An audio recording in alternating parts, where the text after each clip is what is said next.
Bonjour à tous, vous allez pouvoir suivre dans un instant les premières auditions de la mission commune d'information sur la réalité de l'impact sur l'emploi des exonérations de cotisations sociales accordées aux entreprises. Alors cette mission d'information a été créée ici au Sénat à l'initiative du groupe communiste. L'objectif en clair est de réfléchir aux contreparties accordées aux entreprises pour le fameux pacte de responsabilité. Voilà, nous on se retrouve tout de suite après. Mes chers collègues, Madame, Monsieur, nous ouvrons donc aujourd'hui nos travaux donc sur cette mission commune d'information relative à la réalité de l'impact sur l'emploi des exonérations de cotisations sociales accordées aux entreprises. Nous avons choisi donc de débuter par deux auditions, on va dire introductives, et nous avons demandé donc à Madame Hélène Paris et à Monsieur Pierre Cahuc, donc du Conseil d'analyse économique, de venir nous exposer le raisonnement économique sur lequel repose la politique d'exonération des cotisations sociales. Et donc, je souhaitais tout d'abord les remercier d'avoir accepté notre invitation. Je vous rappelle que le Conseil d'analyse économique est placé auprès du Premier ministre, qu'il est composé d'économistes universitaires et de chercheurs, et qu'il réalise donc des analyses économiques indépendantes qui sont rendues publiques. Donc, spécialiste du marché du travail, Monsieur Pierre Cahuc est l'auteur de nombreux ouvrages et travaux sur le sujet qui nous occupe. Nous lui avons demandé de bien vouloir rappeler dans un premier temps les fondements économiques des politiques d'allègement de cotisations et de préciser les indicateurs et les outils de l'évaluation de cette politique quant à ses effets sur l'emploi, puis de nous livrer le fruit de ses travaux sur le sujet. Avec les annonces qui ont été faites par le Président de la République sur le pacte de responsabilité, dont les contours devraient être précisés prochainement, mais dont on a eu quelques éléments lors de sa dernière intervention. Il semble que les allègements de cotisations devraient se poursuivre et s'accentuer. Dès lors, un débat s'est ouvert que je résumerai rapidement de la façon suivante. Faut-il concentrer les allègements des cotisations sur les bas salaires ou faut-il mener une politique plus générale de renforcement de la compétitivité de nos entreprises qui allie action sur le coût du travail et politique fiscale? Bon, je pense que nous ne manquerons pas de vous interroger là-dessus, mais peut-être pourriez-vous commencer par une introduction sur ces éléments.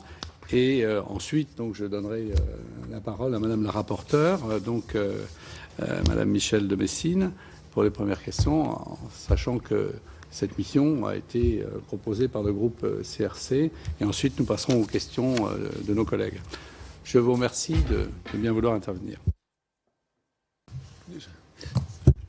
Je vais passer la parole tout d'abord. Merci pour cette introduction à Hélène Paris, qui est secrétaire générale du CAE et qui va donner quelques mots d'introduction générale sur le sujet.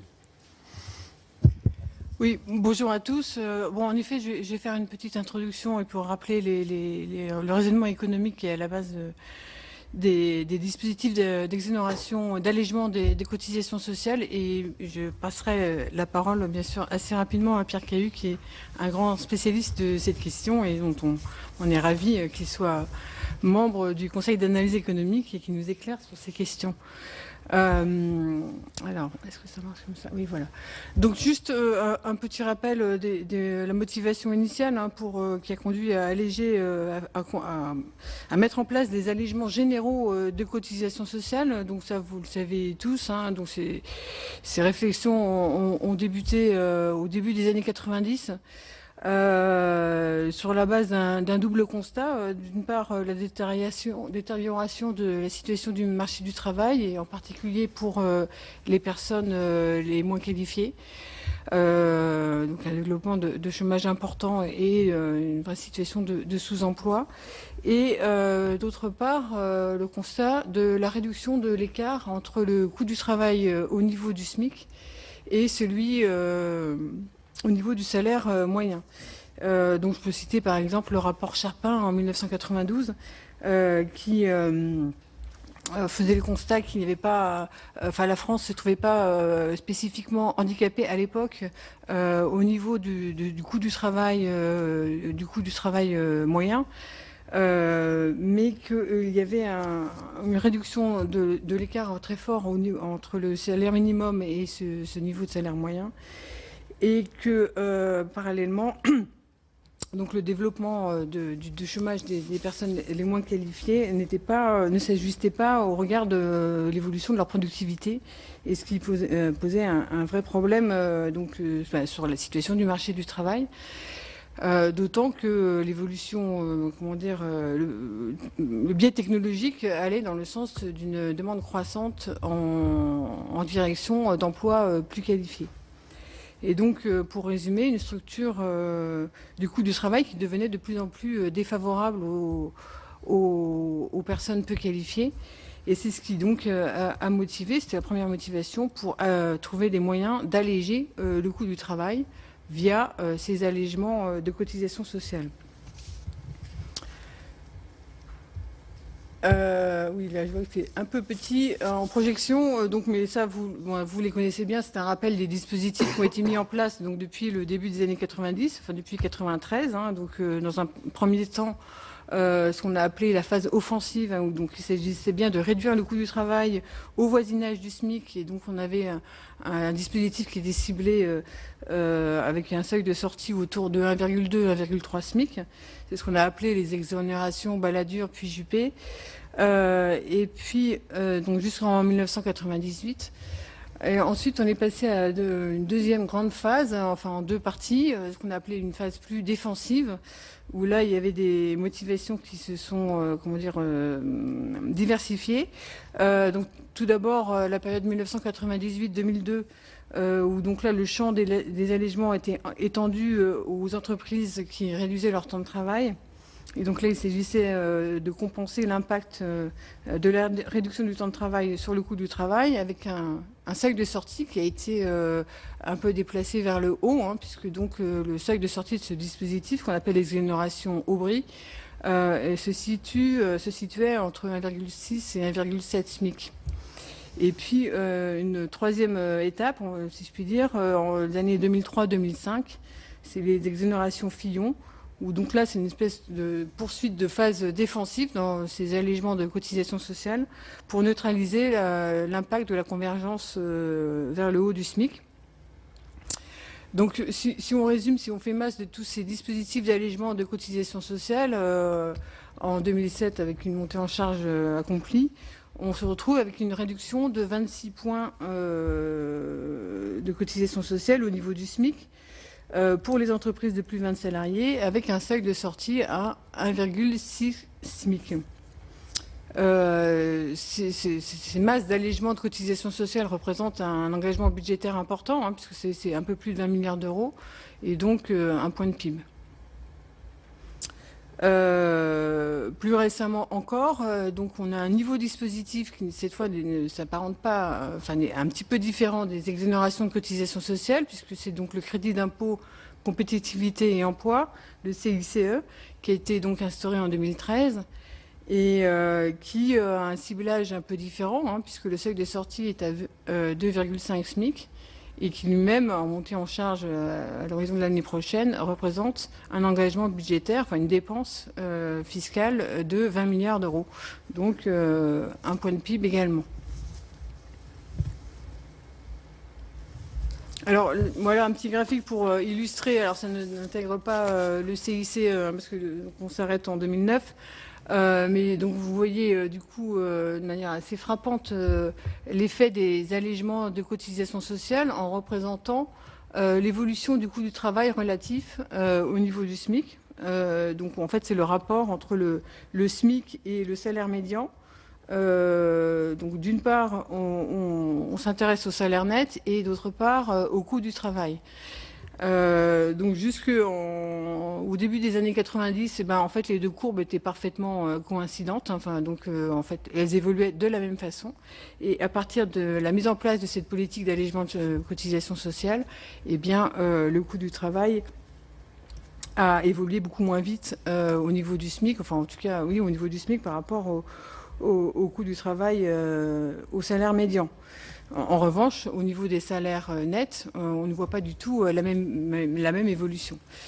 Donc ça montre un peu l'ampleur, disons, de l'action de ces dispositifs et l'effet massif des allègements de cotisations sociales à cet endroit. Dans le raisonnement économique, mais si je l'ai un tout petit peu évoqué tout à l'heure, l'objectif macroéconomique principal, comme je l'ai dit au départ, c'est l'enrichissement du contenu de la croissance en emploi, sous réserve bien sûr que ces allègements de cotisations sociales ne se traduisent pas par des hausses de salaire, mais bien par un impact sur l'emploi. Quand on étudie les mécanismes au niveau microéconomique, au niveau des entreprises, on peut s'intéresser à 3 mécanismes qui devraient être à l'œuvre. Tout d'abord, un effet de substitution, c'est-à-dire quand on baisse le coût d'un facteur de production relativement aux autres facteurs de production, eh bien, les entreprises peuvent modifier leurs choix technologiques, leurs choix d'organisation, et en faveur de l'emploi moins qualifié, enfin l'emploi au niveau des bas salaires, puisque c'est celui qui va voir son coût réduit en allégeant les cotisations sociales.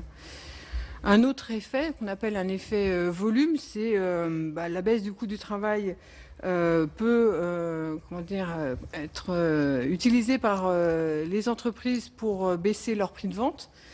Et à ce titre, pouvoir stimuler leur vente et leur production.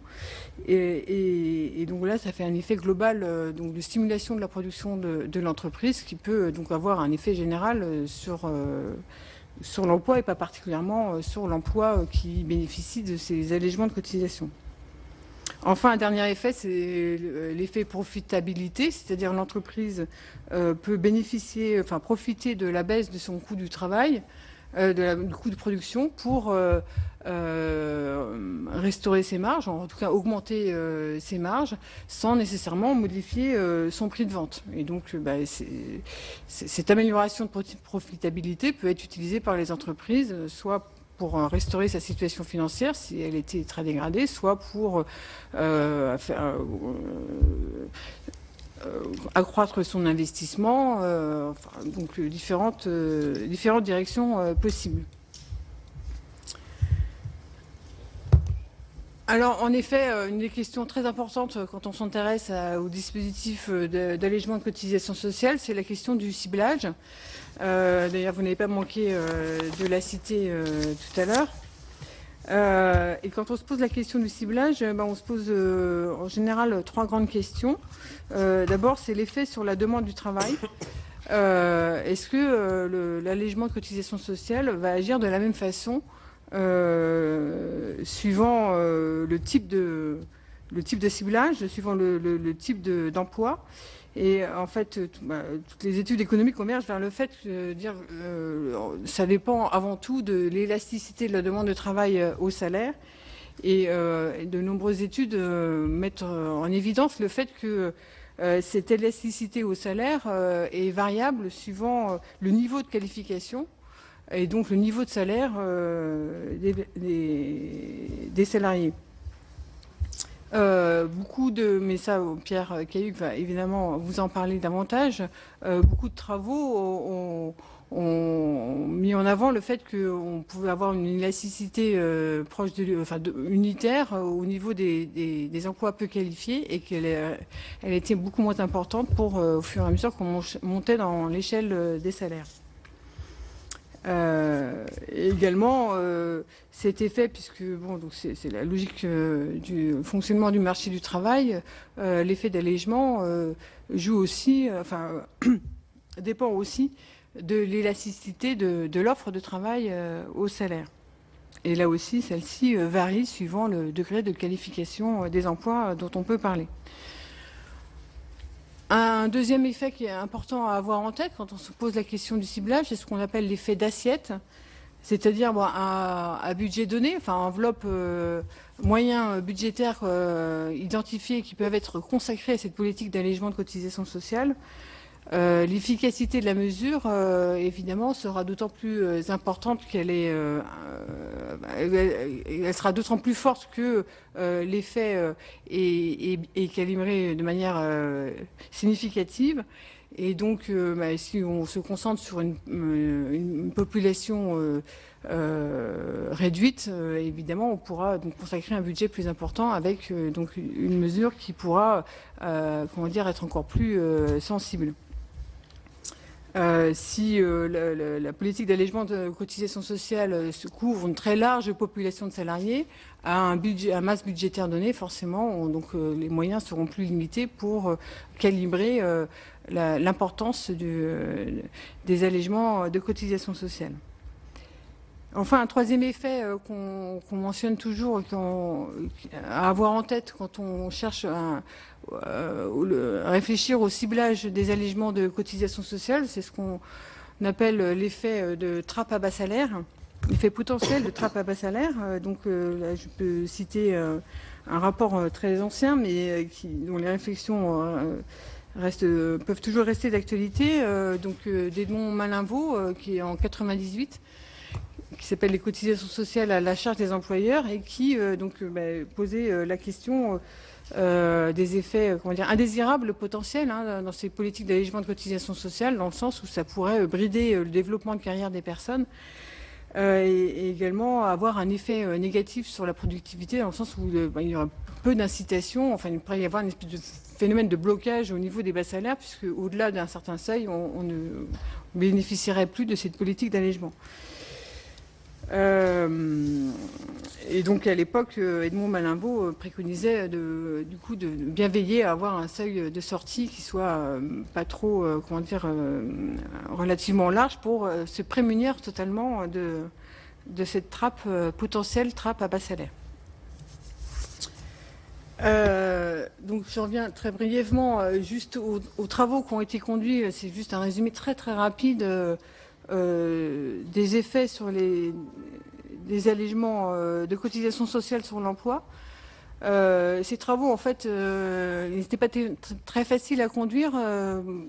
Une première grande difficulté, c'est qu'en fait, quand on essaie de se lancer dans les travaux d'évaluation, la tâche est grandement facilitée quand on peut disposer de ce qu'on appelle un contrefactuel, c'est-à-dire une population témoin, une population qui n'a pas bénéficié d'allègement de cotisations sociales et qui permettent de comparer qu'est-ce qui se passe avec un allègement et qu'est-ce qui se passe quand il n'y en a pas.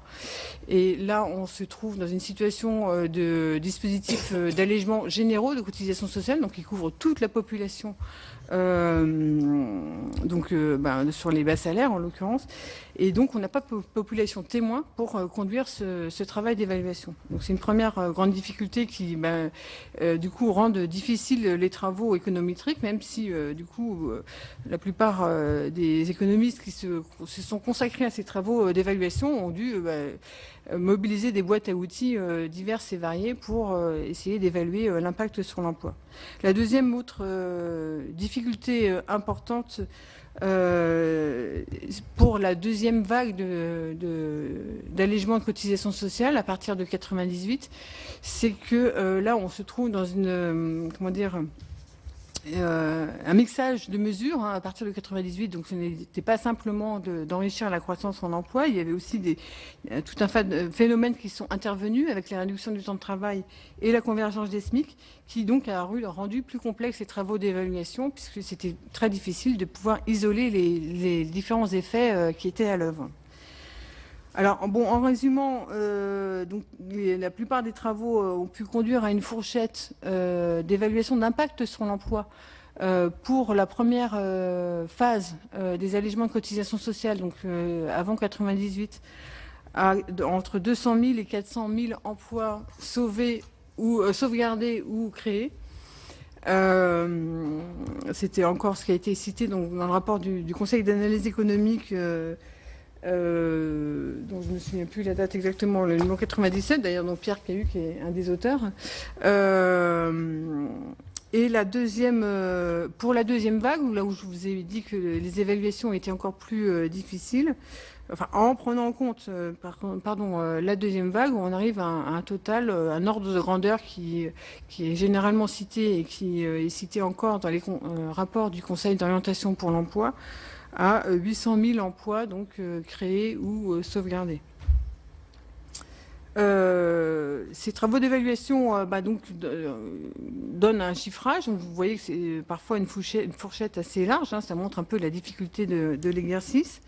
Il y a aussi une préoccupation à avoir en tête qui n'est pas toujours conduite suivant les outils qui sont mobilisés pour faire ces travaux d'évaluation, pour avoir une évaluation du bouclage budgétaire global de ces dispositifs, de ces politique d'allègement de cotisations sociales, dans le sens où il faut avoir aussi en tête, tenir compte du modalité de financement de ces allègements de cotisations sociales qui donc font partie aussi du coup des effets globaux.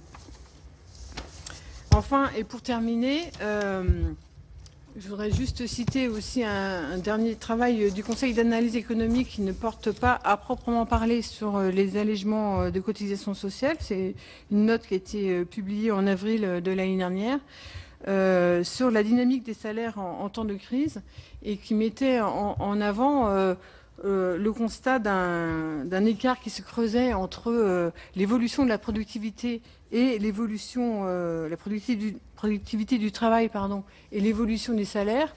Globalement, dans la période, depuis 2008, on se trouve avec une évolution de productivité plate, complètement atone, et des salaires qui continuent de progresser, et donc une déconnexion assez forte en fait entre ces deux indicateurs économiques. Donc avec un salaire net, réel net qui croît de l'ordre de 0,8% chaque année sur la période, pendant cette période de crise, et ce qui évolution donc qui joue en défaveur de l'emploi, et en particulier pour l'emploi peu qualifié. Et c'est pourquoi, sur la base de ce constat, donc je résume énormément, mais la note est accessible, tous les travaux du CAE sont accessibles sur le site internet. Parmi les recommandations qui émergeaient, il y avait celle de décloisonner les négociations relatives aux rémunérations, à l'emploi et aux conditions de travail, parce que la fixation du salaire minimum est un élément, mais aussi les conventions collectives de branche jouent beaucoup dans la dynamique d'évolution salariale et peuvent du coup jouer en défaveur de l'emploi pendant cette période donc d'évolution très basse de la productivité, et qui plus est dans une période de très basse inflation, et donc où il y a une certaine rigidité évidemment à la baisse, rigidité nominale, d'évolution nominale des salaires. Et également était fait parmi les recommandations celle d'adosser plus fortement le financement de la protection sociale à une base fiscale. Donc là, c'était aller plutôt dans le sens d'intégrer les allègements de cotisations sociales dans les barèmes pour que on ne soit plus dans dans un dispositif de manière dérogatoire au droit commun, mais que le droit commun intègre en fait des barèmes progressifs en fonction de l'évolution des salaires, des barèmes de cotisation sociale progressifs en fonction des salaires, sur la base des constats établis que c'était favorable à l'emploi peu qualifié. Voilà. Merci Hélène pour cette introduction. Je voulais aussi vous remercier de me permettre d'intervenir sur ce sujet. Préalablement, j'aurais voulu souligner que une absence de situation de conflit d'intérêts de ma part dans ce domaine. C'est un domaine dans lequel il y a des dizaines, voire des centaines de milliards d'euros. Évidemment, les personnes qui s'expriment peuvent s'exprimer au nom d'organisations syndicales, patronales. Ce n'est pas mon cas. Je m'exprime en tant qu'expert qui travaille depuis 25, à peu près maintenant, j'ai du mal à le dire, mais 25 ans sur le sujet, qui a été attiré par les problèmes d'emploi parce que il y a 25 ans, le chômage était élevé, le chômage est toujours élevé, il ne baisse pas en tendance. Et le sujet sur lequel vous m'interrogez est, je pense, extrêmement important. Les enjeux en termes d'emploi sont extrêmement importants. Je pense, pour répondre tout de suite à votre question, qu'il est essentiel de cibler les baisses de charges sur les bas salaires. Je vais tâcher de vous en convaincre dans cet exposé. Je pense que nous avons, économistes spécialistes du sujet, des idées assez claires, que nous sommes assez nombreux à avoir les idées assez claires sur ce sujet. Je voudrais faire référence à un article qui a été signé par 35 économistes du travail dans le monde il y a à peu près un mois, tous spécialistes d'économie du travail, article qui regroupe, je dirais, pratiquement l'ensemble des économistes du travail, experts sur le sujet, experts académiques, en situation non conflictée, si je puis dire. Donc voilà, donc pour commencer, première remarque, en France, le salaire minimum est élevé. Alors évidemment, un salaire minimum n'est jamais assez élevé en termes de pouvoir d'achat, mais néanmoins, lorsque l'on compare le salaire minimum au salaire moyen, si vous avez des données OCDE qui vous seront, j'imagine, représentées dans l'exposé suivant, qui comparent le rapport entre le salaire minimum et le salaire moyen, salaire brut, en l'occurrence ici, pour donc divers pays. Vous voyez que la France, le rapport est de 48%. Si l'on compare au salaire médian, le rapport est de 62%. En France, c'est un des niveaux les plus élevés au sein des pays de l'OCDE, comme vous pouvez le voir sur ce graphique. Donc le salaire minimum est élevé de ce point de vue. Lorsqu'on le compare au salaire moyen, au salaire médian, il est aussi élevé lorsqu'on le compare en coût du travail à dollar constant, enfin au taux de change courant du dollar ici pour l'année 2012. Vous voyez que la France se situe en 4e position, derrière l'Australie, le Luxembourg, les Pays-Bas, enfin au même niveau que les Pays-Bas ici.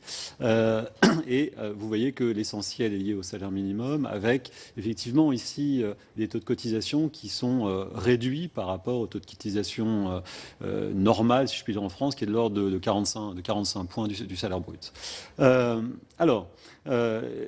Et évidemment, ici, la France, il faut bien comprendre sur ce graphique que ce graphique sous-estime d'une certaine manière la situation de la France, dans la mesure où en Australie, aux Pays-Bas et aussi au Luxembourg, il y a un salaire minimum plus bas pour les jeunes, notamment aux Pays-Bas, jusqu'à 23 ans, il y a un salaire minimum qui monte de manière progressive pour les jeunes, idem en Australie. Je reviendrai sur ce point tout à l'heure, mais lorsqu'on compare des niveaux de coût du travail entre pays ou des rapports au salaire médian ou au salaire moyen, il faut noter que ce qui caractérise aussi la France, c'est un salaire minimum qui s'exerce de manière extrêmement homogène. Il y a seulement des dérogations pour les personnes de moins de 18 ans, alors que dans l'extrême majorité des pays, eh bien, il y a soit des minima différents pour les jeunes, voire par secteur. Donc la France se caractérise par un salaire minimum élevé et par un salaire minimum qui est très homogène au sein de la population.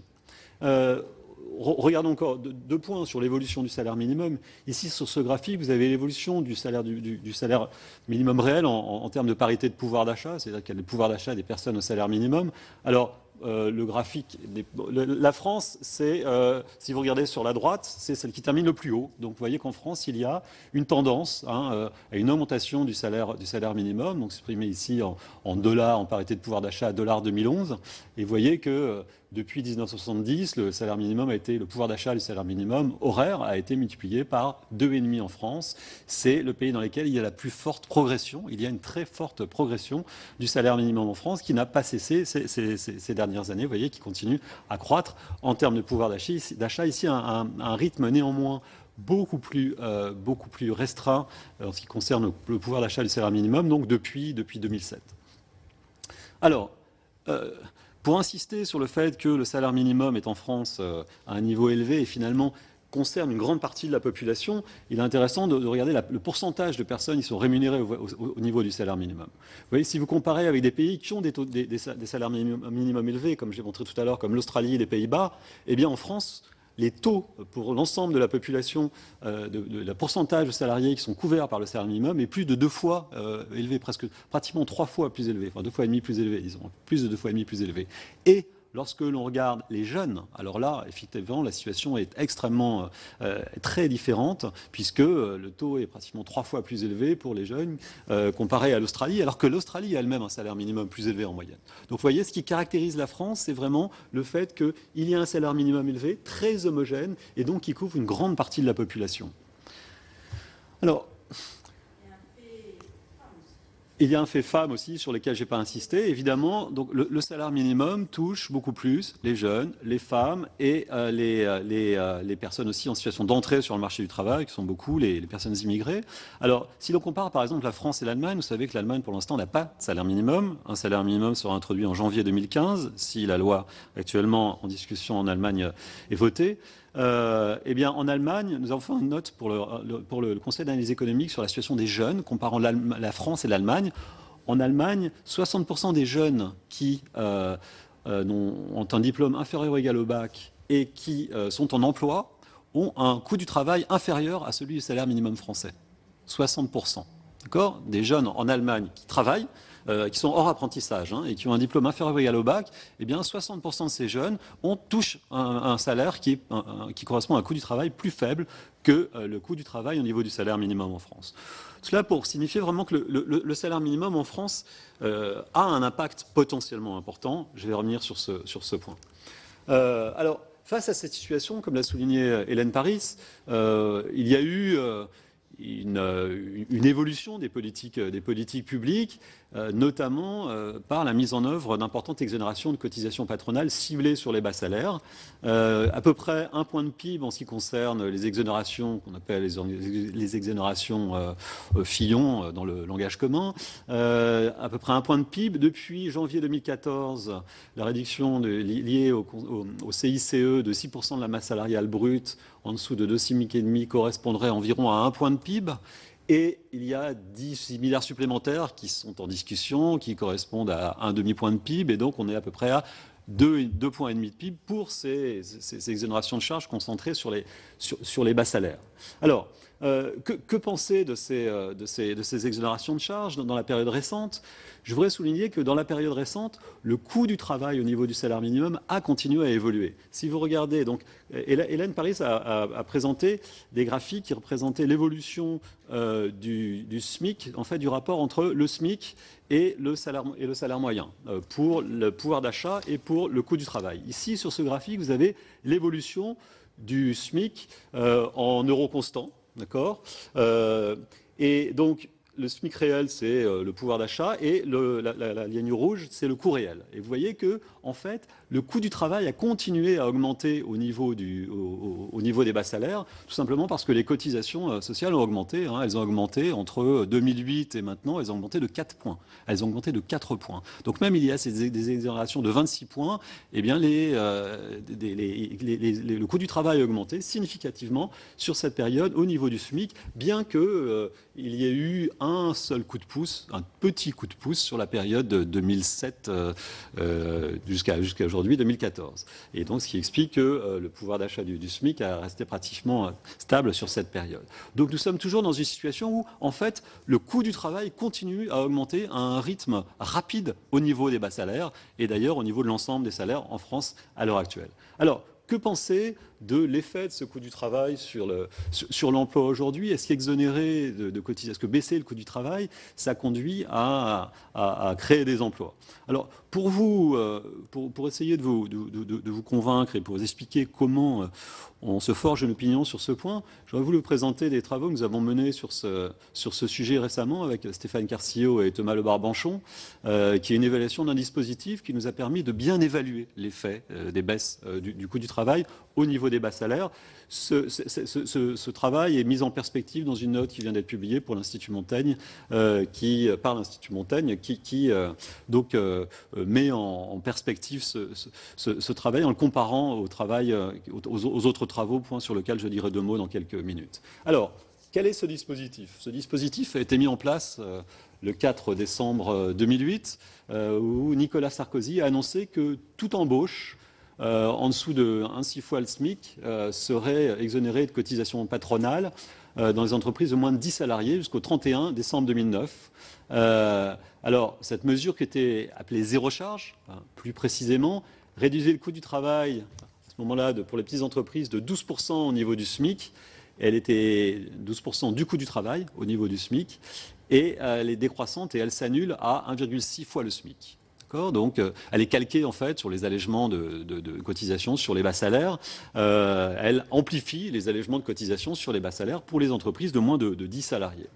Alors, quel a été l'impact de cette mesure? Pourquoi il est intéressant d'étudier cette mesure? Eh bien, il est intéressant d'étudier cette mesure parce que justement, elle nous permet de disposer de ce que Hélène Paris a appelé tout à l'heure un groupe témoin. C'est-à-dire que nous sommes dans un contexte où, pour des raisons budgétaires, il y avait à peu près à l'époque 1 milliard d'euros à consacrer à ce dispositif dans l'ensemble du plan qui était prévu. Eh bien, pour des raisons budgétaires, le gouvernement a décidé de cibler ces baisses de charges sur un groupe d'entreprises, avec l'idée que les entreprises petites employaient plus fréquemment des salariés peu qualifiés, et donc il y aurait potentiellement des effets plus importants sur l'emploi peut-être pour ces petites entreprises, parce qu'elles emploient des salariés peu qualifiés. Alors, donc on est dans un contexte où les entreprises jusqu'à 10 salariés, alors ce sont 10 salariés équivalents temps plein.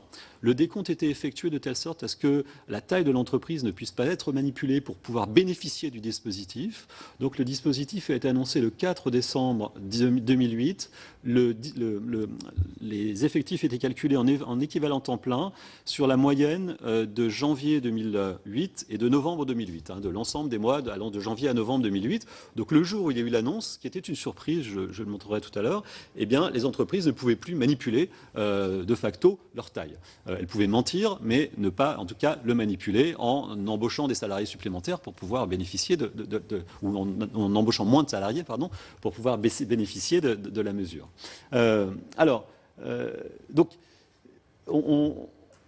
l'avantage, c'est on peut comparer ici les entreprises de moins de 10 salariés et de plus de 10 salariés avant et après la mesure. Donc l'idée, c'est que si on compare des entreprises qui sont juste au-dessus de 10 salariés, nous allons comparer ici dans le dispositif, enfin dans la présentation centrale, les entreprises de 6 à 10 salariés avec les entreprises de 10 à 14 salariés qui évoluent au cours du temps avant la mesure de manière parallèle. Et on va voir ce qui se passe juste au moment de l'annonce de la mesure. Pour faire ça, nous avons des données sur toutes les entreprises françaises, les DADS, les déclarations annuelles de données sociales, plus un fichier de Pôle emploi qui nous permet de connaître exactement, de savoir exactement quelle entreprise a touché l'aide zéro charge et pour quelle embauche. Donc nous observons exactement chaque entrée dans chaque entreprise, chaque jour, à partir des DADS, sur la période allant de 2005 à 2009. Donc nous utilisons ces données donc, qui sont vraiment très précises et qui nous permettent d'avoir une vision très précise de l'impact de la mesure. Alors, donc premier point, cette mesure, juste pour vraiment vous convaincre que cette mesure était une surprise. En fait, un des co-auteurs de cette étude, Stéphane Carcillo, était membre du cabinet de Christine Lagarde à ce moment-là. Il a donc participé en fait à la mise en œuvre de cette mesure. Donc, il savait que cette mesure a été gardée secrète, selon la volonté du président à l'époque. Et donc, dans les faits, on s'aperçoit effectivement que ça a été une véritable surprise. Il n'y a eu aucune fuite sur ce sujet. On le voit ici quand on regarde le nombre de recherches, par exemple, sous Google. La grosse bosse, eh bien, c'est à partir de décembre 2008. Et ce sont les recherches associées à zéro charge, à l'embauche. Donc il y a vraiment eu une surprise. Donc les entreprises n'ont pas pu ajuster leur manœuvre avant zéro charge, la mise en place de zéro charge, par exemple en attendant d'embaucher, ce qui nous conduirait à surestimer éventuellement l'effet de zéro charge. Donc de ce point de vue-là, cet aspect est important. Et je voudrais souligner que cet aspect est vraiment unique à notre évaluation par rapport aux autres évaluations qui ont été menées en France, puisque tous les dispositifs qui ont été évalués étaient en général connus et discutés depuis de longs mois. Et donc, ces effets dont je parle, qui font que les entreprises peuvent par exemple attendre pour embaucher, eh bien, on ne les a pas ici dans cette évaluation. On n'est pas... Et il y aura des effets d'aubaine dans la mesure où des entreprises qui embauchent auraient de toute façon embauché et vont toucher la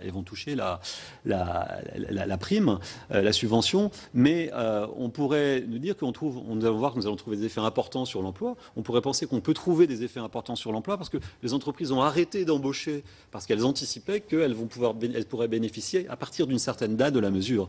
Et donc ça pourrait amplifier l'effet de l'évaluation, et la fausser, la biaiser. Alors, autre point important. Oui. Là, ce sont simplement les bas salaires ou c'est l'ensemble des salaires? Non, là c'est l'ensemble des requêtes sur Google. Vous savez, là, ce qu'on représente, c'est l'ensemble des requêtes, c'est le nombre de requêtes sous Google pour les gens qui vont chercher zéro charge à l'embauche. Parce que l'idée, c'est de se dire qu'au moment où on annonce cette mesure, pour s'assurer qu'il y a un effet de surprise, on devrait, s'il y a vraiment un effet de surprise, s'apercevoir que tout d'un coup, beaucoup de personnes vont se poser la question de savoir mais qu'est-ce que c'est ce dispositif de zéro charge, d'aide à l'embauche? Et on vérifie bien que à partir de début de décembre 2008, eh bien, il y a apparemment un effet de surprise. Hein. C'est une manière, c'est un indice, ce n'est pas une preuve, c'est un indice, mais c'est voilà, c'est un indice. Alors, aussi, chose importante, évidemment, la manière dont on évalue cette mesure, c'est qu'on suit les entreprises de moins de 10 et de plus de 10 salariés. Si on observe une rupture de tendance, ça peut être lié au fait qu'il y a d'autres éléments qui vont affecter ces tendances entre les entreprises de moins de 10 et de plus de 10 salariés. Donc en fait, il faut bien avoir en tête le fait que la seule mesure du paquet de relance qui avait été mise en place à cette époque-là, qui était spécifique aux petites entreprises, était bien zéro charge. Il n'y avait pas d'autres mesures qui pouvaient influencer de manière différenciée les entreprises de moins de 10 salariés et de plus de 10 salariés. Et il y a des petites discontinuités réglementaires et fiscales qui affectent l'emploi au seuil de 10, notamment sur le licenciement économique, mais qui n'affectent pas en fait la distribution des entreprises. Ici, on voit, on a représenté sur l'axe horizontal, vous avez la taille de l'entreprise calculée selon le critère qui permet de bénéficier de zéro charge sur l'axe horizontal. Donc la barre verticale à 10, c'est à gauche de la barre, on est éligible à zéro charge, à droite, on ne l'est pas. Et vous avez sur l'axe vertical le nombre d'entreprises. S'il y avait d'importants changements entre les entreprises de moins de 10 et de plus de 10 salariés en termes réglementaires, on devra observer une bosse à 10 salariés, quelque chose que l'on n'observe pas du tout. Donc il n'y a pas d'important effet de seuil à 10 salariés. Et donc, on peut penser que les entreprises de moins de 10 salariés et de plus de 10 salariés, juste au voisinage du nombre 10, ne sont pas très différentes. Hein. Alors, on va le voir tout de suite. Alors, qu'est-ce qui s'est passé sur zéro charge? Quelle a été l'ampleur de la mesure? La mesure a été appréciée de petites entreprises. Et ici, vous avez sur ce graphique, toujours sur l'axe horizontal, la taille des entreprises en fin 2008. Les entreprises à gauche donc, sont éligibles, les entreprises à droite ne le sont pas. Les petites croix bleues, c'est ce qu'on appelle le taux de recours, c'est la proportion d'entreprises qui ont recours à zéro charge. Alors vous apercevez que c'est relativement faible d'une certaine manière, c'est au maximum de 33%. Pourquoi? Eh bien parce que des entreprises, une part importante, enfin non négligeable d'entreprises, à peu près 40% d'embauches non des salariés qui ont un salaire au-dessus d'un SMIC. Donc évidemment, ces entreprises ne vont pas pouvoir bénéficier de zéro charge. Il y a aussi des entreprises qui ont des salariés en dessous d'un SMIC, mais qui auraient des gains très faibles, et donc qui pensent que pour gagner quelques dizaines d'euros, eh bien, il n'est pas nécessaire, en tout cas, ça ne vaut pas le coup de remplir la demande pour pouvoir bénéficier de zéro charge. Alors, pour pouvoir bénéficier de zéro charge, ce n'était pas une baisse automatique.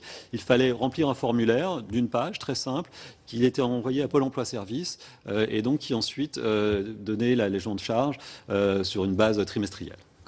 Donc, vous voyez que ce taux est... Et il y a des entreprises qui auraient intérêt à le faire sur le papier, mais qui ne l'ont pas fait. Et vous avez aussi... vous vous apercevez que ce qu'on appelle le taux d'attention ici, c'est la proportion d'embauches éligibles qui ont eu lieu et qui ont bénéficié effectivement de la mesure. Et il est au maximum de 50%. Alors, une des raisons, c'est que pour certaines embauches, il y avait vraiment très peu de gains, mais pour une autre raison, qui est pour toutes les politiques publiques, les taux de recours sont faibles. Ils sont faibles pour le RSA, même pour les entreprises. On s'aperçoit que les taux de recours sont, malgré tout, toujours relativement faibles. Donc, ce qui est frappant sur ce graphique, c'est que lorsqu'on met en place des politiques de ce type-là, on s'aperçoit qu'elles sont finalement compliqué à mettre en œuvre. On en a une bonne illustration, je pense, avec ce graphique, dans la mesure où on s'aperçoit que les entreprises autour de 8-9 salariés eh bien, commencent à avoir un taux de recours qui chute énormément. Pourquoi ? Vraisemblablement parce qu'il est compliqué de calculer l'effectif. C'est un effectif équivalent temps plein.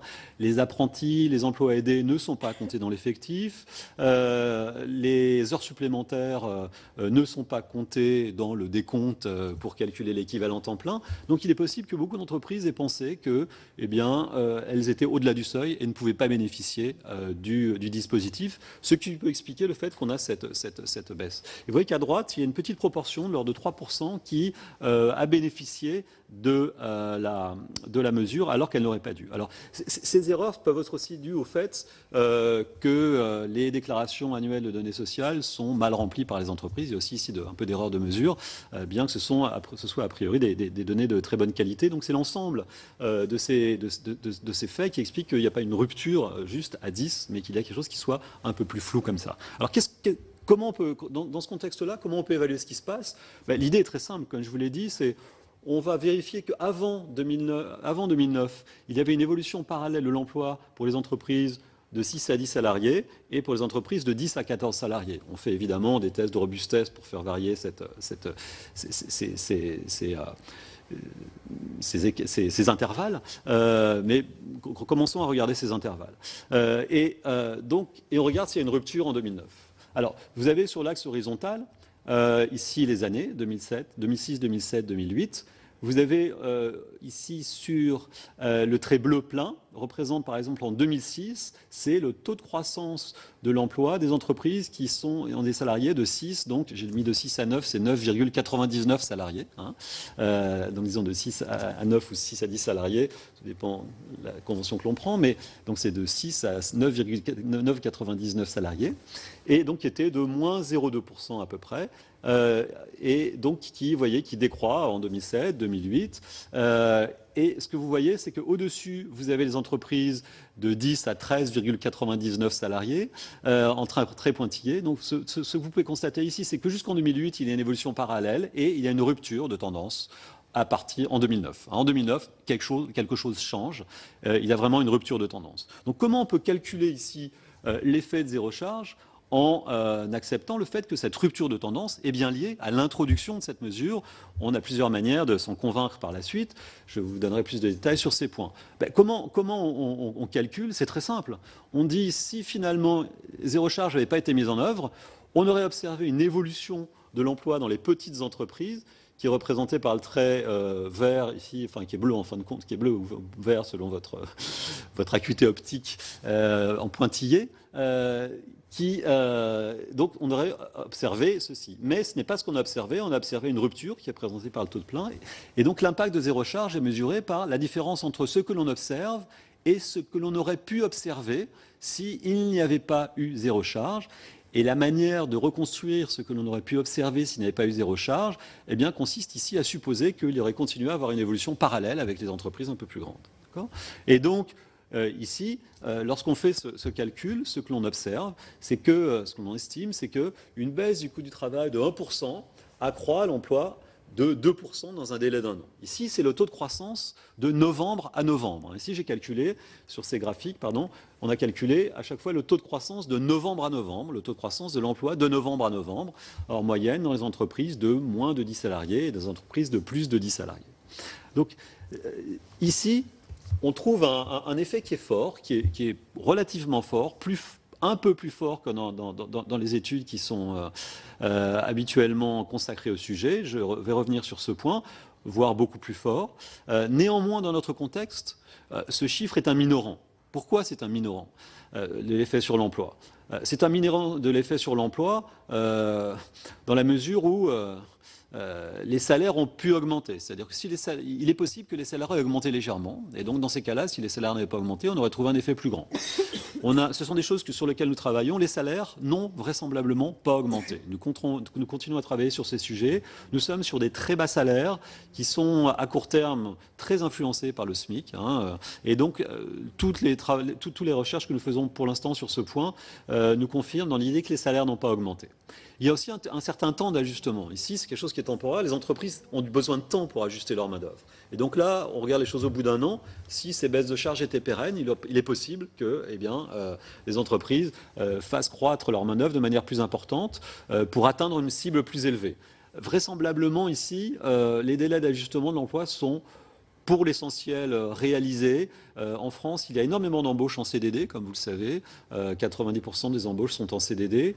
Et donc, les délais d'ajustement de l'emploi sont de facto assez rapides. Nous allons le voir dans le graphique précédent. La subvention était temporaire. Quand on sait qu'une subvention est temporaire, eh bien finalement, on embauche souvent moins que si c'est permanent. Donc aussi, ça peut sous-estimer l'effet. Et surtout, un point important, c'est le fait que ici nous comparons des groupes qui sont les entreprises de 6 à 10 salariés et de 10 à 14 salariés. Or, vous voyez qu'une faible proportion des entreprises de 6 à 10 salariés a été traitée, a bénéficié de la mesure, si vous voulez, et une petite proportion des entreprises de 10 à 14 salariés a bénéficié de la mesure. Donc, si on compare les entreprises, par exemple, qui vont de 4 à 8 salariés, le groupe des entreprises petites, qui est ce qu'on appelle le groupe traité par la mesure, qui a bénéficié de la mesure, aura bénéficié de manière beaucoup plus intensive de la mesure.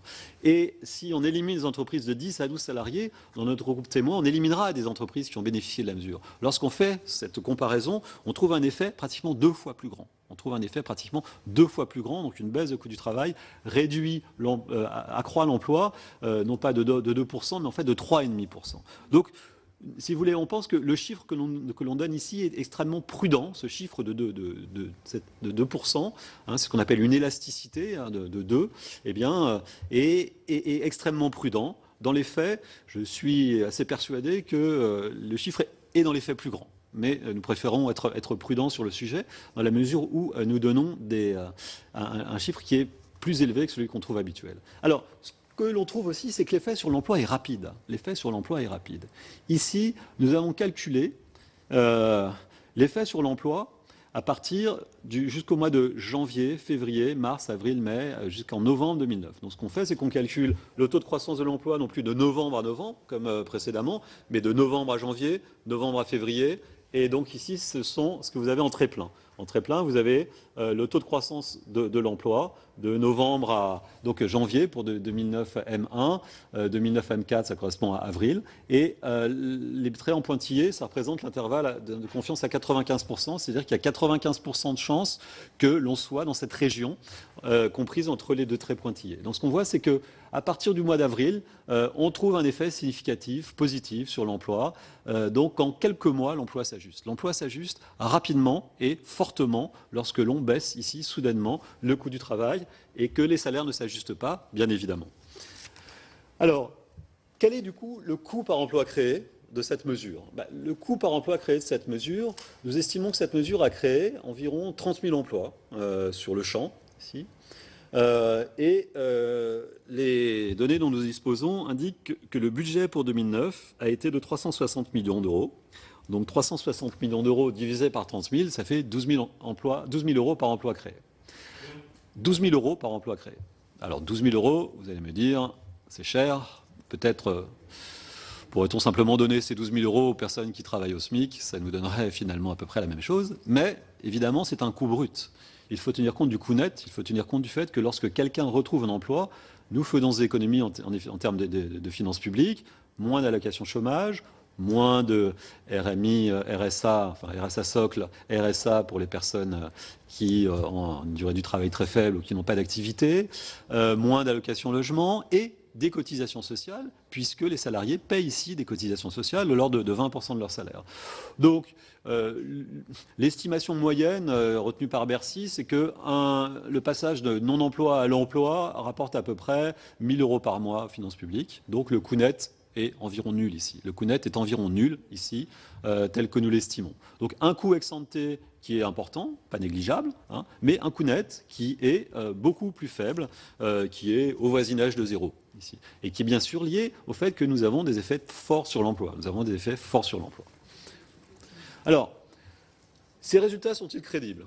Il faut se poser la question, puisqu'on trouve des résultats plus élevés que les résultats dont a parlé Hélène Paris tout à l'heure. Alors, si on réfléchit à l'exercice qu'on a mené, on peut se dire finalement, comparer des entreprises de moins de 10 salariés et de plus de 10 salariés au moment de l'entrée en récession, c'est un exercice dangereux et sur lequel on peut avoir des doutes pour pouvoir identifier l'effet de la baisse de zéro charge. Pourquoi ? Parce qu'il est possible que les entreprises réagissent différemment selon leur taille lorsqu'on rentre en récession. Et vous savez qu'à ce moment-là, nous sommes juste rentrés en récession.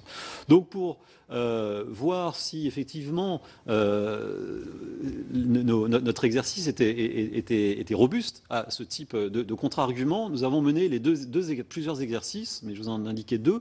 Premier exercice, on a comparé l'évolution des entreprises au moment de l'entrée dans la crise, en 2009, exactement ce que nous avons fait, de 12 à 14 salariés et de 12 à 16 salariés et de 16 à 20 salariés. si les entreprises de taille différente avaient des évolutions différentes au moment de l'entrée dans la crise en 2009, on devrait observer une rupture de tendance en 2009. Les tendances sont exactement parallèles. Je ne vous les ai pas reportées ici, elles sont sur le papier de recherche que je vous enverrai et que je mets à votre disposition. On a aussi comparé l'évolution de l'emploi des entreprises de 4 à 7 salariés et de 1 à 4 salariés et de 4 à 7 salariés. Il n'y a aussi pas de rupture de tendance. Donc la seule rupture de tendance, c'est pour les entreprises entre 6 et 10 et 10 et 14, ou en tout cas situées des deux côtés du seuil de 10 salariés. Première chose. Deuxième chose, on a étudié l'effet sur l'emploi subventionné et non subventionné au sein des entreprises, des petites entreprises de moins de 10 salariés. En effet, si la mesure a un impact sur l'emploi, on doit s'attendre à ce qu'elle ait un impact sur l'emploi plus fort pour les salariés situés en dessous de 1,6 SMIC que pour les salariés situés au-dessus de 1,6 SMIC. Donc en faisant le même exercice en différence comme ça, pour les salariés qui sont, pour les effectifs compris en dessous de 1,6 SMIC, on trouve un effet fort, encore plus fort que celui que nous avons trouvé pour l'ensemble des salariés, des entreprises de moins de 10 et de plus de 10 salariés. Et lorsque l'on compare les salariés qui sont situés au-dessus de 1,6 SMIC, les effectifs au-dessus de 1,6 SMIC, on ne trouve plus aucun effet. Donc, ici aussi, il semble bien que l'effet soit juste ciblé sur les effectifs qui ont bénéficié des subventions et non pas sur l'ensemble des effectifs. D'accord ? Donc, ici aussi, si ça avait été une différence de réponse liée à la taille de l'entreprise, on aurait dû observer que cette différence de réponse affecte autant les salariés compris en dessous de 1,6 SMIC que les salariés compris au-dessus de 1,6 SMIC. Donc, pour toutes ces raisons, nous pensons que le fait que l'économie rentre dans une récession et que nous comparons des entreprises de taille légèrement différente n'affecte pas la robustesse de nos résultats. Autre point, on pourrait penser, et c'est tout à fait légitime, ce sont les effets macroéconomiques dont parlait Hélène Paris tout à l'heure, que les entreprises de moins de 10 salariés ont créé des emplois, certes, c'est ce que nous montrons, mais aux dépens des entreprises de plus de 10 salariés. Finalement, on peut se dire, les entreprises de moins de 10 salariés ont bénéficié de la subvention, ont pris des parts de marché aux entreprises de plus de 10 salariés, et c'est ce qui explique votre effet. Au niveau macroéconomique, il n'y a rien du tout. Nous avons regardé cet effet en regardant si les entreprises de plus de 10 salariés qui étaient situées dans des bassins d'emploi dans lesquels il y avait une plus grande proportion d'entreprises de moins de 10 salariés qui étaient subventionnées avaient une croissance de l'emploi plus faible. Évidemment, si vous êtes situé, vous avez plus de 10 salariés, si vous êtes situé dans un bassin d'emploi où il y a beaucoup d'entreprises de moins de 10 salariés, vous devrez être plus affecté par les baisses de charges que dans un bassin d'emploi où il y a peu d'entreprises de moins de 10 salariés. Donc nous avons découpé l'économie en 348 zones d'emploi de l'INSEE. Nous avons calculé dans chaque zone d'emploi la proportion d'embauches éligibles, d'embauches subventionnées, d'entreprises de moins de 10 salariés, et voir si ces proportions expliquaient le taux de croissance des entreprises de plus de 10 salariés, et nous ne trouvons absolument aucun effet. Donc là aussi, nous ne trouvons pas du tout le fait que les entreprises de 10 salariés aient pu croître aux dépens des entreprises, les entreprises de moins de 10 salariés aient pu croître aux dépens des entreprises de plus de 10 salariés. Donc pour toutes ces raisons, nous pensons que ces résultats sont robustes dans le sens où ils capturent vraiment, ils permettent d'évaluer, d'identifier effectivement l'effet de cette mesure zéro charge sur l'emploi de manière beaucoup plus convaincante que les évaluations précédentes qui se situaient dans des contextes beaucoup plus vagues et qui ne permettaient pas d'avoir un groupe témoin très clairement identifié tel que le fait notre étude. Alors, donc pour continuer, deux mots sur les comparaisons avec les autres études dont a parlé tout à l'heure Hélène Paris. Il y a une étude très connu de Bruno Crépon et Rosen Desplaces, qui a étudié l'effet des baisses de charges de 95-96 sur les bas salaires et la manière dont ils essayaient d'identifier les groupes témoins. Ils faisaient ceci en comparant des entreprises qui avaient une forte proportion de salariés bénéficiant des baisses de charges avec des entreprises qui avaient une proportion plus faible de salariés bénéficiant de baisses de charges. Vous sentez que l'exercice est beaucoup plus flou que le nôtre, il est beaucoup plus flou et donc ils trouvaient une élasticité plus faible. Mais c'est normal parce qu'on compare des entreprises qui ont bénéficié un peu des baisses de charges avec d'autres entreprises qui en ont moins bénéficié. Il est tout à fait logique de trouver une élasticité, une sensibilité plus faible. Donc le chiffre qu'ils trouvent, c'est que une baisse de 1% du coût du travail accroît l'emploi de 0,8%. Il y a aussi un article de Mathieu Bunel, Fabrice Gilles et Yannick Lorty qui étudie l'effet des baisses de charges entre 2002 et 2005, qui trouve une élasticité entre -2 et -0,1, une grande variation qui est aussi liée au fait qu'ils sont obligés de faire le même type d'exercice que ce qu'ont fait Bruno Crépon et Rosen Desplaces, calculer les coûts du travail des entreprises, voir quelles sont les entreprises qui bénéficient plus ou moins des baisses de charges et comparer ces différents groupes qui sont exercices dans lesquels il y a donc énormément d'erreurs de mesure. Et en outre, les baisses de charges ici étaient complètement anticipées puisque ces baisses de charges qui étaient mises en œuvre à ce moment-là, était mise en œuvre dans le cadre du rattrapage des... À un moment, nous avons vécu avec 7 SMIC lorsqu'il y a eu la convergence des SMIC et des SMIC différents du fait des 35 heures.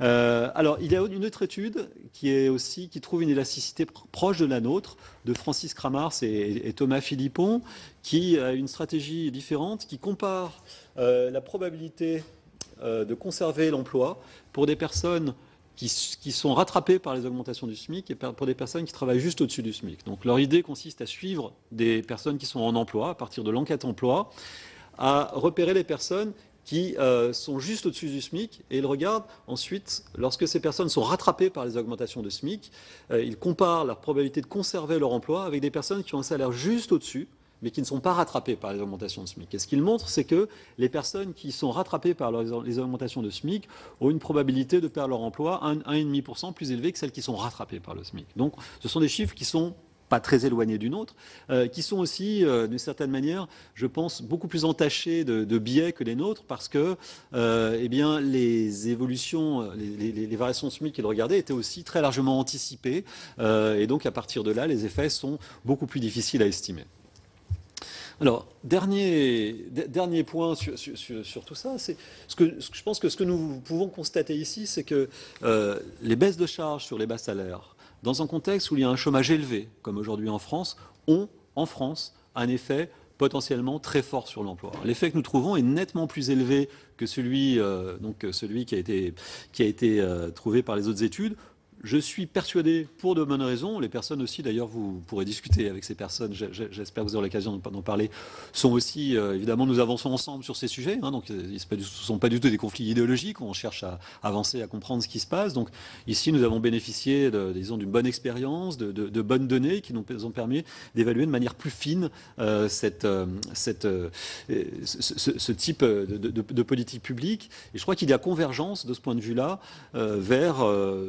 ce type de résultat, donc une forte élasticité. Ce qui voudrait dire que les baisses de charges telles que nous les connaissons à l'heure actuelle, nos 20 milliards, nous permettraient non pas de conserver entre 400 et 800 000, mais ça pourrait être du double de niveau d'emploi, dans un contexte de chômage très élevé. Alors, pourquoi cibler sur les bas salaires? Pourquoi finalement peut-on s'attendre au fait... Pourquoi est-ce que si on étale ces baisses de charges, on pourrait avoir des effets plus faibles? Pour deux raisons, tout un ensemble de raisons qu'a rappelé Hélène Paris, mais sur lesquelles j'aimerais revenir en quelques minutes. Tout d'abord, première raison essentielle qu'il faut bien avoir en tête, c'est le fait que lorsqu'on baisse les charges, il y a toujours la possibilité que les salaires augmentent. En effet, lorsqu'on baisse les charges, eh bien, ça revient à augmenter la... Non, c'est pas le point auquel je voulais faire référence. Le point auquel je voulais faire référence, c'est le fait que si les charges patronales baissent, eh bien, il peut y avoir... c'est comme augmenter la productivité, si vous voulez. Votre salarié coûte moins cher, vous pouvez augmenter son salaire. Si vous êtes un employeur, vous avez les charges patronales qui baissent, ça vous donne un peu de marge de manœuvre pour augmenter votre salarié. Et dans un contexte où, sur des segments du marché du travail, le chômage est faible, pour attirer des salariés lorsqu'il y a des difficultés d'embauche, eh bien, les entreprises se font concurrence. Et ce que nous montrent les travaux empiriques, c'est que lorsque le taux de chômage est relativement faible, eh bien, les baisses de charges se traduisent par des augmentations de salaire et n'ont pratiquement pas d'effet sur l'emploi. Je fais référence ici à un travail de Jonathan Gruber, qui est professeur au MIT, qui a beaucoup travaillé sur ces sujets. C'est un article classique qu'on enseigne dans les cours d'économie, qui étudie l'effet d'une très forte baisse des charges sur l'ensemble des salaires au Chili du fait de la privatisation du système de sécurité sociale. Donc les charges sur les salaires au Chili baissaient de l'ordre de 20% entre 1980 et 1986, mais avec des baisses différentes selon les secteurs d'activité. Des différences très importantes qui pouvaient aller jusqu'à 12 points de différence entre les secteurs. Donc ça lui permet d'avoir des variations et de construire des contrefactuels. Et il s'est aperçu qu'il n'y a eu aucun effet sur l'emploi et uniquement des effets sur les salaires. C'est-à-dire que ces baisses de charges se sont traduites uniquement par des augmentations de salaire. Pourquoi? Parce que le taux de chômage était relativement faible, le marché du travail était un peu tendu, et donc eh bien, les entreprises se sont fait concurrence pour attirer les salariés, et ce sont les salaires qui ont augmenté. Donc en France, dans un contexte où les personnes qualifiées qui sont au-delà de 2,5 SMIC, je vous rappelle que en dessous de 2,5 SMIC, nous avons à peu près 70% des salariés qui travaillent en dessous de 2,5 SMIC. Donc, 30% des salariés qui perçoivent un salaire supérieur à 2 SMIC et demi ont des taux de chômage extrêmement faibles, des taux de chômage de l'ordre de 5%, 4%, voire inférieurs. Et donc, évidemment, ici, ce à quoi on peut s'attendre, c'est le fait que si les charges sont baissées sur ces salaires, eh bien, les salaires vont augmenter. Comme l'a rappelé Hélène Pareis, il y a sur l'ensemble des salaires en France une absence d'ajustement des salaires à la baisse du fait du ralentissement de la productivité. C'est lié à des problèmes structurels qui sont liés à la manière dont fonctionnent les négociations collectives, au fait qu'il y a des extensions systématiques des accords collectifs de branche dans lesquels les très grandes entreprises jouent un rôle prédominant. Ce sont l'ensemble de ces phénomènes qui expliquent la rigidité des salaires à la baisse sur des hauts niveaux de salaire. Et dans ce contexte-là, d'autant plus, on doit s'attendre à ce que si l'on baisse les charges sur ces salaires élevés, dans ce contexte où les salariés ont finalement un groupe de salariés ont un pouvoir de négociation relativement élevé qui leur permet de ne pas baisser leur salaire lorsqu'il y a une baisse de la productivité, eh bien on doit s'attendre à ce que les salaires rattrapent très rapidement, compensent très rapidement les baisses de charges. Donc c'est essentiellement pour cette raison que nous pensons que les baisses de charges sur des salaires relativement élevés, au-delà de 1,6 SMIC, se traduiraient essentiellement par des effets sur les salaires, très peu d'effets sur la compétitivité. Donc, en conclusion, puisque si les salaires augmentent, les effets sur la compétitivité seront très faibles.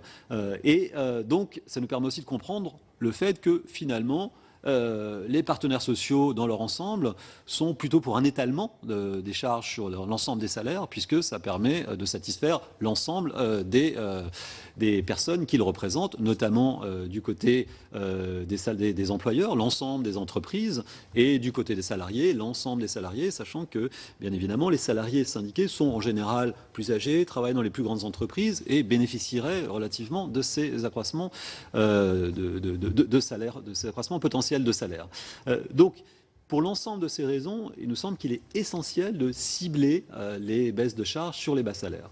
Quant à cet effet de trappe à bas salaire, nous n'avons pour l'instant pas réussi à les mettre en évidence. Ce qu'il faut bien comprendre sur ce phénomène de trappe à bas salaire, c'est le fait que lorsqu'on baisse les charges, ça augmente les salaires. Le premier effet, c'est d'augmenter les salaires. Comme je vous l'ai indiqué, si vous êtes employeur, si vous avez moins de charges à payer, chaque salarié, vous pouvez mieux le payer. D'accord ? Évidemment, en contre... Voilà. Il y a un peu ça quand même qui joue dans une entreprise. C'est-à-dire que c'est moins risqué sur une nouvelle embauche. C'est plus facile d'augmenter les salaires que d'embaucher. Oui. Il y a quand même la crainte à l'embauche. Il y a la crainte, oui, mais la crainte à l'embauche, elle n'a pas grand-chose à voir avec les baisses de charges. Elle a pas grand-chose. La crainte à l'embauche, elle peut être liée à des problèmes qui sont liés à la rupture du contrat de travail, des choses de ce type-là. Mais toutes choses égales par ailleurs, plus vous baissez le coût du travail, et moins il y aura de crainte à l'embauche, et plus vous aurez la possibilité. Parce que dans la durée, ils ne sont pas sûrs. Hein, dans la durée. Oui, mais ça joue beaucoup, ça, quand même. Bien sûr, mais ça, c'est très lié aux modalités de rupture du contrat de travail. Ça, c'est très lié aux modalités de rupture du contrat de travail. Et en France, c'est pour cette raison qu'en France, il y a une très forte proportion d'embauches en CDD et une proportion relativement faible de CDD qui sont transformés en CDI. Mais si vous baissez le coût du travail, ce à quoi je faisais référence, c'est que si vous êtes mon employeur, si les charges que vous payez sur mes salaires sont plus faibles, évidemment, vous avez plus de marge de manœuvre pour mieux me partager cette baisse en fait de cotisation. Donc le premier effet des baisses de charges, c'est d'augmenter les salaires. En revanche, les baisses de charges baissent les progressions salariales. Pourquoi ? Parce que les baisses de charges, elles sont maximales au niveau du SMIC et ensuite elles décroissent. Et donc des baisses de charges plus généreuses, ça augmente la progressivité de la taxation. Plus vous augmentez le salaire et moins vous bénéficiez de baisse de charges à profil constant.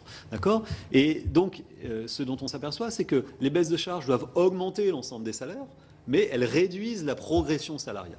Donc quand on parle voilà. Et cet effet de réduction des progressions salariales, nous ne sommes pas arrivés, les études ne sont pas arrivées à le mettre en évidence pour l'instant, même dans un contexte où les baisses de charges étaient ciblées sur des salaires, une palette de salaires beaucoup plus basse, de 1 à 1,3 SMIC, puisque les premiers allègements qui avaient été mis en place par M. Juppé étaient situés entre 1 et 1,3 SMIC à partir de 1993, me semble-t-il.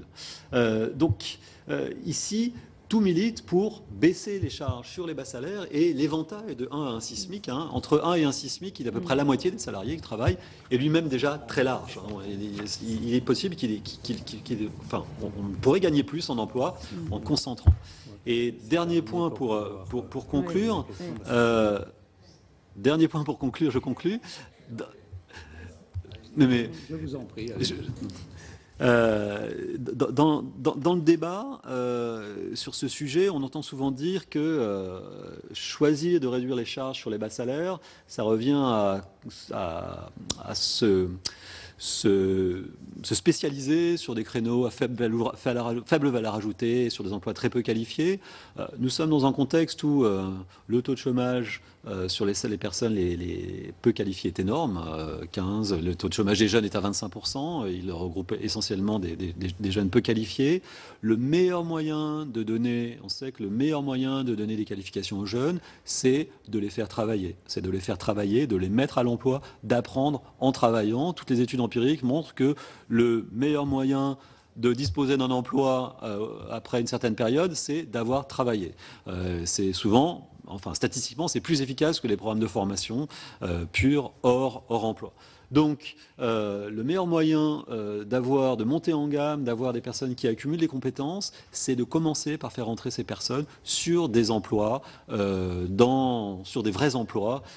Et donc, de ce point de vue-là, on a énormément de marge de manœuvre pour manipuler, enfin, pour faire baisser le coût du travail. Et ce sont sur ces segments qu'il faut jouer. Voilà. Je vous remercie pour votre attention. Nous vous remercions aussi de ce long exposé liminaire, mais qui a permis quand même de balayer ce sujet pour disons, une réunion introductive. Ça a permis de bien voir les choses, mais sans plus tarder, je vais donc passer la parole à Madame la rapporteure. Il y a un certain nombre de questions, vous y avez déjà un peu répondu. Mais bon, d'abord, on est sur de la macroéconomie, donc c'est toujours très compliqué de suivre et d'être complètement convaincu. Évidemment, ce sont des études, donc elles ont leur légitimité, mais en même temps... Parfois, on a l'impression que ça ne correspond pas tout à fait à la réalité, la macroéconomie. Mais bon, ça, c'est un sentiment que j'ai.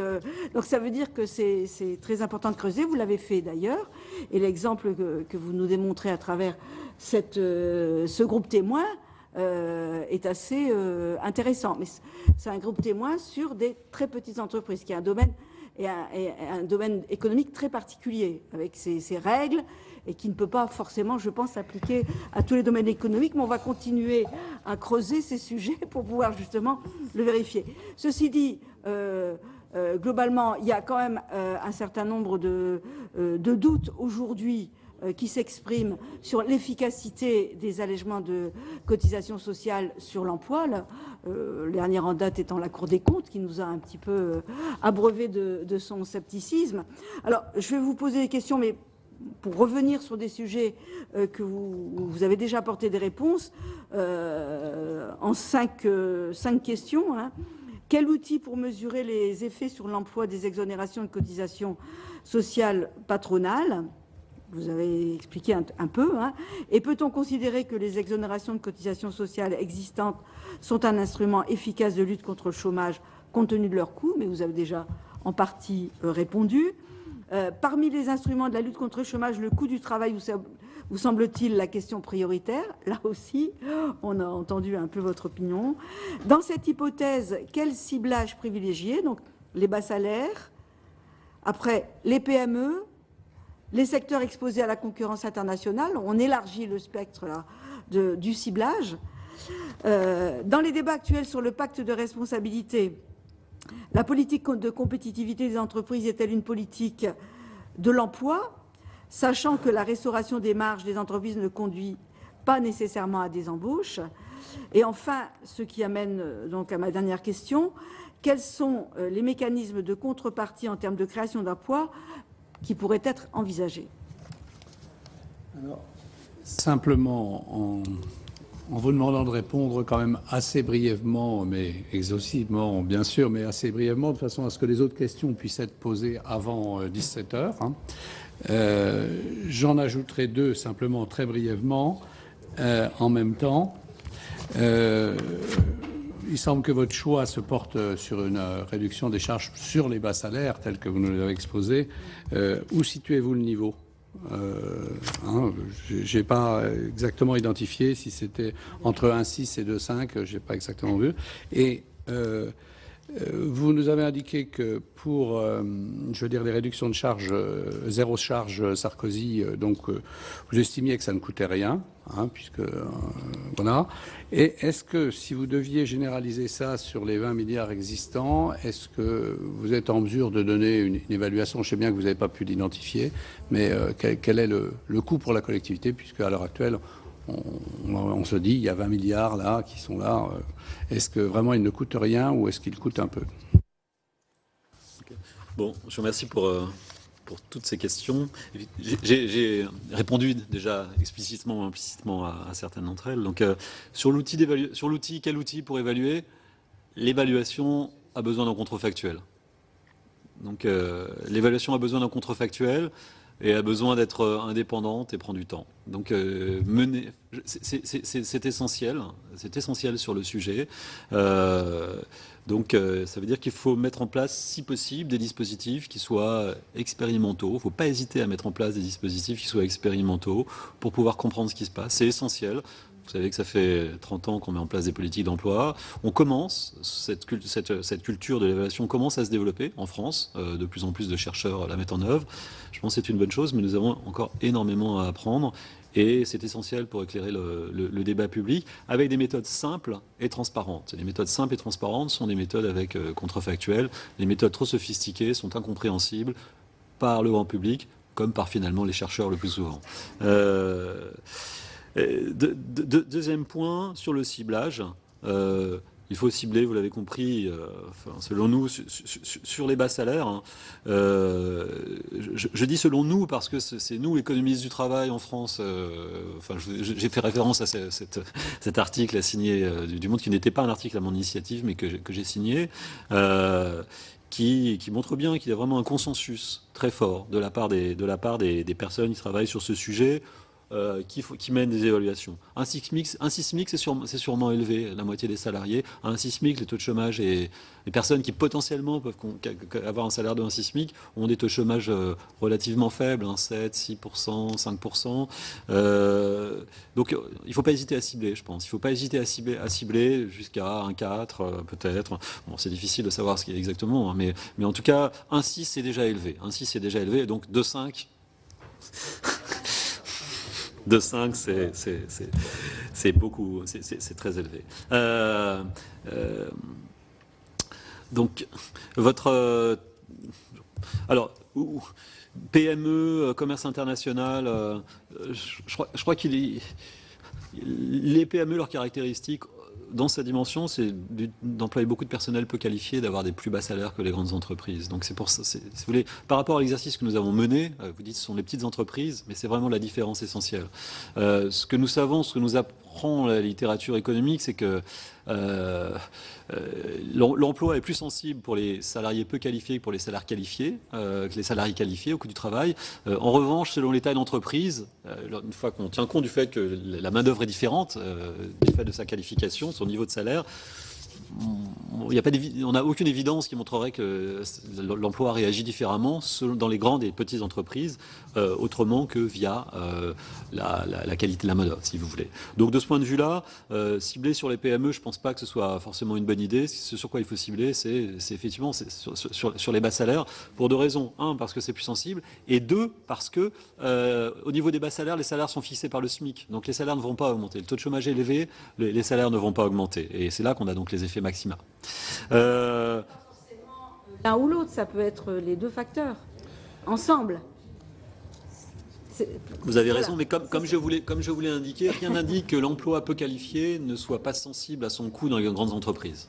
Hein. Ce sont les entreprises emploient très peu d'emplois peu qualifiés. Quand on subventionne les salariés à bas salaire, les bas salaires, on subventionne de facto beaucoup les petites entreprises. Hein, voilà. Mais ensuite, cibler selon le seuil d'entreprise, plus une mesure est simple, meilleure elle est. En général, hein, c'est un point qu'il faut pas oublier. Les mises en œuvre de mesures compliquées sont en général très problématiques, réduisent les taux de recours, posent des problèmes de définition des seuils, et donc sont de mon point de vue à éviter. Donc, ce qui concerne la compétitivité, le sujet de la compétitivité est assez différent. Hein. Le sujet de la compétitivité, les entreprises qui exportent payent des salaires élevés, au-delà de SMIC et demi.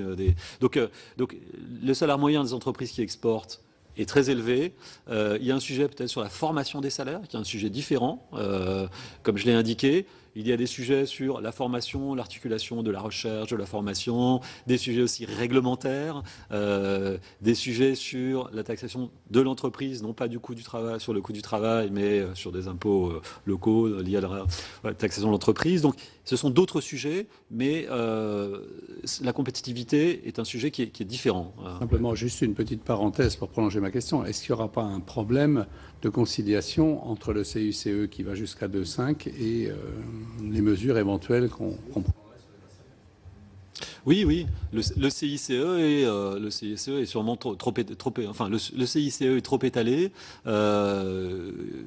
Donc, si vous voulez, le fait que le CICE soit assis sur la masse salariale implique qu'il soit trop étalé. On pourrait penser d'utiliser une partie du CICE pour financer d'autres choses qui soient directement liées à la compétitivité. Mais dès lors que c'est assis sur les salaires, eh bien, il faut la logique économique consiste à le cibler vers le bas, hein. Quitte à prendre quelques milliards pour alléger d'autres types de taxes, mais en tout cas, sur les salaires, la logique consiste à vraiment les cibler sur les bas salaires. Le risque que les salaires augmentent est extrêmement important. N'oubliez, enfin, ayez ça en tête. C'est vraiment extrêmement important. Il est vraiment extrêmement important. Toutes les études empiriques le montrent. Je pense avoir répondu à l'ensemble des questions. On va laisser la parole à nos collègues et si on a un peu de temps, je vous rappellerai ce que vous avez oublié. Monsieur Dessessart, vous posez une question. Oui, merci Monsieur le Président. J'aurais une question toute naïve et certainement que vous allez pouvoir m'y répondre et m'aider à comprendre. Je crois qu'on peut. Est-ce que vous êtes d'accord qu'on parle de, par exemple, en 2013, de 20 milliards d'euros, 20,5 milliards d'euros d'allègement de charges. J'ai cru voir dans une photo, à un moment, que cela, on pouvait penser que ça avait créé entre 200 000 et 400 000 emplois. J'ai cru voir. Beaucoup plus. Comment ? 800 000. Ah, c'est 800 000. D'accord. Parce que j'avais fait un calcul. Les 200 à 400, ce sont les... Vas-y. C'est la première vague d'allègement de cotisation. Ah, d'accord. Donc je me suis trompé. Parce que je vais prendre mon calcul sur 400 000. Donc si c'est... qui fait la masse de... C'est par an. En faisant la Par an, masse, Par an. D'accord, oui, ça augmente le taux d'emploi général. Par an. Parce que j'avais fait mon calcul sur 400 000. Donc vous allez comprendre mon calcul. Il est très simple. 20,5 milliards d'euros pour 400 000 emplois. Donc 20,5 multiplié par 10 puissance 9, divisé par 4 par 10 puissance 5, ce qui fait 20,5 par 10 puissance 4, divisé par 4. On arrive par an, par emploi créé, si c'est 400 000, à 51 250 euros. Divisé par 12 pour avoir un salaire mensuel et les charges mensuelles, nous étions à 4 269 euros, charges et salaires par mois, par emploi créé, pour 400 000. Donc je disais, pourquoi se fatiguer à faire une exonération de charges, puisqu'on pouvait dire, on fait 200 000 aides-soignantes, 200 000 aides à domicile, et puis on a nos 400 000 euros, parce qu'avec 4 269 euros par mois, on a les moyens de créer 400 000 emplois. Maintenant, vous me parlez de 800 000, donc je vais diviser par 2. On est à 2130 euros par mois. Là, c'est plus difficile d'avoir un temps plein, je le conçois. Donc, merci de la précision des 800 000. Hein. Mais malgré tout, le chiffre de 2130 euros est quand même intéressant. Non, mais donc, pour que les choses soient bien claires. Je vais demander J'ai fini. Deux autres collègues qui veulent intervenir aussi de le faire, comme ça on sera sûr que tout le monde aura pu poser ses questions. Alors tout d'abord M. Dominati et ensuite M. Daudigny. Oui, moi je souhaiterais d'abord rebondir sur une observation de Madame la rapporteure, c'est-à-dire que est-ce que dans vos calculs économiques, parce qu'on voit qu'ils sont évidemment extrêmement fondés et poussés, on tient compte de la flexibilité? Vous n'en tenez absolument pas compte.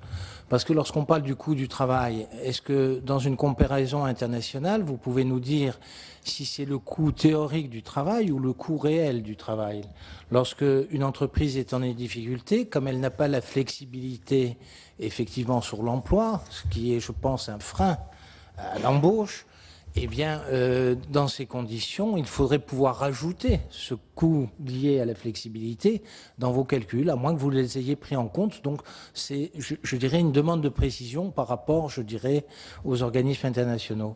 Deuxièmement, j'aimerais que vous nous donniez un sentiment, alors là, qui n'est pas fondé par l'économie, mais encore que vous avez certainement des pistes, c'est le travail au noir, tout simplement. C'est-à-dire à partir de quel seuil on voit se développer dans un certain nombre de pays, d'économies européennes et du sud de l'Europe, le travail au noir. Dans la presse, actuellement, on voit pas mal d'articles en France concernant la résurgence de ce type d'activité dans notre pays. Et ça m'incite à vous donner un point de vue, peut-être, sur ce qui avait été les emplois à domicile avec les exonérations. Est-ce que c'est un effet bénéfique, pas bénéfique de supprimer ces exonérations? Voilà les trois précisions que j'aurais aimé avoir.